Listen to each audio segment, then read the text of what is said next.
በህዳሴ ግድብ ላይ አዲስ ድርድር እንደሚደረግ የገለጸችው ሱዳን ለሳውዲ $100 ቢሊዮን ኢንቨስትመንት ማቅረቧ ተነገረ። የሱዳን ጠቅላይ ሚኒስትር ካሚል ኤል ጣይብ ለሳውዲ አረቢያ ያቀረቡት የ$100 ቢሊዮን የኢንቨስትመንት ፕሮጀክቶች እንዲሁም ከኢትዮጵያና ከግብጽ ጋር በታላቁ የኢትዮጵያ ህዳሴ ግድብ ላይ አዲስ ግምገማ እንደሚያደርጉ አስታውቀዋል።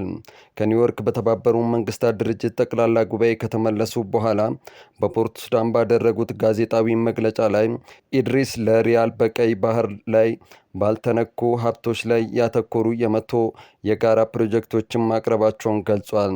ይህም በሽርክና ከተለማ ሱዳንና ሳውዲ አረቢያን በዓለም ላይ ካሉ ባለጸጋ ሀገራት ተርታ ሊያሰልፍ እንደሚችል ተከራክረዋል። እንዲሁም በናይል ግድብ ውዝግብ ላይ የሱዳንን አቀራረብ አጠቃላይ ዳግም ምዘና ለማድረግ ቃል ገብተዋል። በካይሮም ሆነ በአዲስ አበባ በኩል ቀጥተኛ ዲፕሎማሲ እንደሚደረግ አጽንኦት ሰጥተዋል። ጠቅላይ ሚኒስትሩ አክለውም በቅርቡ ሱዳንን ያጥለቀለቀውና በርካታ ሱዳናውያንን ያስቆጣው ጎርፍ የግድቡ በሮች በመከፈታቸው የተከሰተ እንደሆነ በሰፊው ቢታመንም የግብርና ሚኒስቴር ግን ጎርፉን ከአየር ንብረት ለውጥ ጋር በተያያዘ በደረሰው ከባድ ዝናብ ምክንያት እንደሆነ ገልጿል። የሁለቱም ምክር ቤቶች የመጨረሻው የሥራ ዘመናቸው የሆነው 5ኛ ዓመት የሥራ ዘመን ሰኞ ይጀምራል። የፕሬዝዳንቱ 2018 ዓ.ም የመንግስት ዓመታዊ የሥራ ዕቅድ ያቀርባሉ። በሕገ መንግሥቱ መሠረት የመጨረሻው የሥልጣን ዘመናቸው የሆነው 6ኛ የኢፌዴሪ የሕዝብ ተወካዮች ምክር ቤትና የፌዴሬሽን ምክር ቤት 5ኛ ዓመት የሥራ ዘመን መክፈቻ ሥነ ሥርዓት ሰኞ መስከረም 26 ቀን 2018 ዓ.ም ይካሄዳል ተባለ። የሥራ ዘመን መክፈቻ ሥነ ሥርዓቱ የፕሬዝዳንት ታዬ አጽቀሥላሴ በተገኙበት ሰኞ ከቀኑ 8 ሰዓት ጀምሮ እንደሚካሄድ ተገልጿል። በዚህ መሠረት ፕሬዝዳንት ታዬ አጽቀሥላሴ ለሁለቱ ምክር ቤቶች ዓመታዊ ሥራቸውን እንደሚጀምሩ በማሰብ የፌዴራል መንግሥቱን ዓመታዊ ዕቅድ እንደሚያቀርቡ ከሕዝብ ተወካዮች ምክር ቤት የተገኘው መረጃ ያመለክታል። በሁለቱም ምክር ቤቶች የጋራ መክፈቻ ሥነ ሥርዓት ላይም የተለያዩ ሀገራት አምባሳደሮችና የዓለም አቀፍ ተቋማት ተጠሪዎች፣ የሃይማኖት አባቶች፣ የሀገር ሽማግሌዎችና ታዋቂ ሰዎች፣ የተፎካካሪ ፓርቲ አመራሮችና ሌሎች ጥሪ የተደረገላቸው ተጋባዥ እንግዶች እንደሚገኙ ተመልክቷል።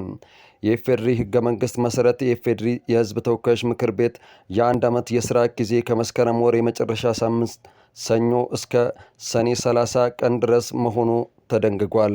እንዲሁም በሕገ መንግሥቱ የሪፐብሊኩ ፕሬዝዳንት የሕዝብ ተወካዮች ምክር ቤትና የፌዴሬሽኑን ምክር ቤት ዓመታዊ የጋራ ስብሰባ እንደሚከፍት ተገልጿል።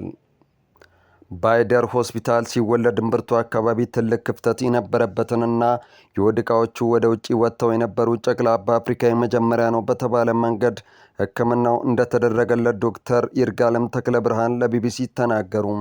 በትግራይ ክልል መቀለ በሚገኘው አይደር ሆስፒታል በኢትዮጵያ ለመጀመሪያ ጊዜ እምብርት አካባቢ የተፈጠረን ትልቅ ክፍተት ቦክሲቲሊየም ቶክሲን በመጠቀም የሆድ ዕቃዎቹን የመመለስ የተሳካ ቀዶ ሕክምና መደረጉን ዶክተር ይርጋለም ለቢቢሲ ተናግረዋል። ቀዶ ሕክምናውን ያደረጉት የሕፃናት ቀዶ ጥገና ስፔሻሊስቱ ዶክተር ይርጋለም ተክለ ብርሃን የሆድ ግድግዳ ክፍተት ወይንም ኦምፋሴሎን በተፈጥሮ የሚከሰት መሆኑን ያስረዳሉ። የሕፃናት የሆድ ዕቃ እንደ አንጀት፣ ጉበት ወይንም ሌሎች የአካል ክፍሎች በእምብርት ስር ባለው የሆድ ግድግዳ ቀዳዳ በኩል የሚወጣበት የወሊድ ችግር ነው ብለዋል። ይህ ጉለት በጽንሱ እድገት ወቅት የሆድ ግድግዳ ሙሉ በሙሉ የማይዘጋበት ጊዜ ይከሰታል በማለት የችግሩን አሳሳቢነት ገልጸዋል። ታዋቂው አሜሪካዊ ራፐር መንገዴን ስቼ ነበር ሲል ከውሳኔው በፊት የዳኛውን ምህረት ጠየቀ። ታዋቂው አሜሪካዊ የራፕ ሙዚቀኛ ሾን ዲዲ ኮምብስ ያለፈው ባህሪን በአደንዛዥ እጽ ሱሰኝነት መበላሸቱን በመግለጽ አርብ ከሚሰጠው ውሳኔ በፊት ምህረት እንዲደረግለት የወንጀል ችሎትን ለሚከታተሉት ዳኛ ደብዳቤ መጻፉ ተነገረ።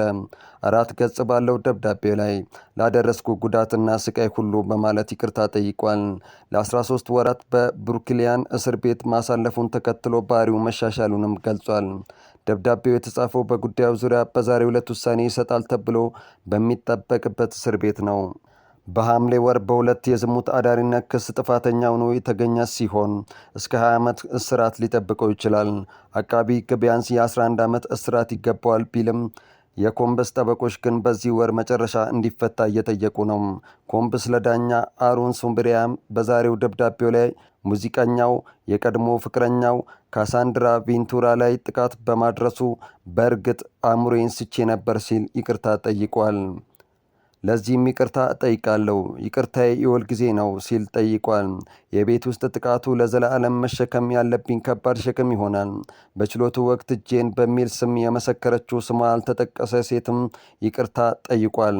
በአደንዛዥ ዕፁ ከመጠን በላይ ጠፍቻለሁ ብሏል። መንገድ ስቼ ነበር ሲል ጽፏል። የውድቀቴ መሰረት ራስ ወዳድነቴ ነው። ተዋርጃለሁ፣ እስከ ውስጤ ድረስ ተሰባብሬያለሁ። የኮምበስ ከሳሾችም ኃይሉንና ተጽዕኖውን እንዴት ተጠቅሞ ሕይወታቸውን እንደሚያበላሽና ነፃ ከወጣም ይበቀልናል የሚል ስጋት እንዳለባቸው በመግለጽ ለዳኛው ደብዳቤ ጽፏል። ነፃ ከወጣ የመጀመሪያ ሥራው በእኔና ሌሎች በመሰከሩበት ላይ ፈጣን በቀል ይሆናል በሚል በጣም እፈራለሁ በማለት ቬንቱራ ጽፋለች። ለመለወጥ ወይም ለመሻሻል ምንም ፍላጎት የለውም። እሱ ሁልጊዜም ጨካኝ፣ የስልጣን ጥመኛና ተንኮለኛ ሰው ነው በማለት ረጅም ቅጣት ይገባዋል ስትልም አክላለች። ኮምበስ በደብዳቤው ላይ የተሳካ የንግድ ሰው ለመሆን ያደረግኩትን ጉዞ ለታራሚዎች ማስተማሩን ገልጿል። ራሱን እንደለወጠና በ25 ዓመታት ውስጥ ለመጀመሪያ ጊዜ ከእጽ ነፃ ሆኖ መቆየቱንም አስታውቋል። አሮጌው እና እስር ቤት ውስጥ ሞቶ አዲሱ እኔነቴ እንደገና ተወልዷል ሲል ጽፏል። ዳኛውም ምህረት ሲጠይቅ ለእኔ ብቻ ሳይሆን ለልጆቼም ጭምር ነው ብሏል ኮምበስ።